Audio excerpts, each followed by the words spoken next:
السلام عليكم ورحمة الله وبركاته. معاكم انجي سكين ودي قناتي. ان شاء الله هنعمل النهارده فراخ مشويه بدبس الرمان وزيت الزيتون وتوابل جافه. وصفه سهله وبسيطه وان شاء الله تعجبكم. معايا 3 معالق كبيره من دبس الرمان. هبدا اضيف لهم 3 معالق كبيره من زيت الزيتون بالتدريج. هضيف معلقتين وفي اخر الفيديو هضيف معلقه.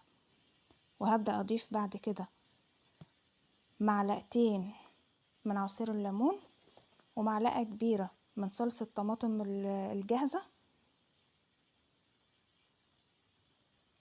ومعايا معلقة صغيرة من البابريكا ونص معلقة من الفلفل الأسود ومعلقة صغيرة من الثوم البودرة ومعلقة صغيرة بصل بودرة ومعلقة صغيرة من الكركم ومعلقة كبيرة من بهارات الفراخ ومعلقة صغيرة من 7 بهارات، عشان أنا محتاجة زعتر وكبابة صيني، فالسبع بهارات بيعوضني على إن أنا أجيب كل حاجة فيهم لوحدها.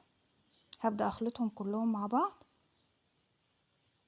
هنا السائل جامد شوية، فهبدأ ان انا اضيف المعلقة بتاعت زيت الزيتون، يبقى الوصفة كلها 3 معالق كبيرة من زيت الزيتون. وهنا معايا 3 قطع من الفراخ، ممكن تعملوها بدبابيس او اي حاجة، ومعايا فلفل اخضر دواير، ومعايا بصل ابيض دواير مقطعة دواير. الوصفة دي جميلة بتتبل، تبلتها من بالليل للصبح، وبعد كده جيت ضفت لها شوية من المية ودخلتها على الرف الاوسط في الفرن، وضفت معاها في الفيديو بطاطسيتين على اساس ان هي تكملة للوجبة. وصفة سهلة وبسيطة وبتدخل الفرن وهي متغطية من الوش بتاعها.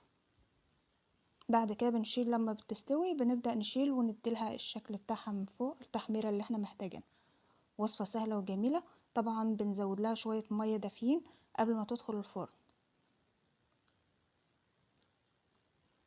هنا ببدأ اخلط كل المكونات، وبدأت ان انا اعملهم اتبل بيهم الفرخة، وهبدأ ادخلها هسيبها هنا تتبل حوالي 12 ساعة.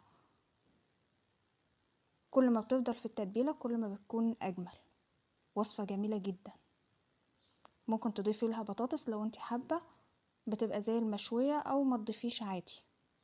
هنا دخلتها الفرن وطلعت بالشكل ده ما شاء الله، وصفة جميلة. وهنا كنت عاملة لسان عصفور مقدماه معاها. طبعا بعد ما باتت تاني يوم زودت المية المغلية وزودت معاها البطاطس. وصفة سهلة وبسيطة، واهم حاجة ان احنا بندخلها على الرف الاوسط وان احنا بنغطيها. شكرا لحضراتكم، استودعكم الله الذي لا تضيع ودائعه.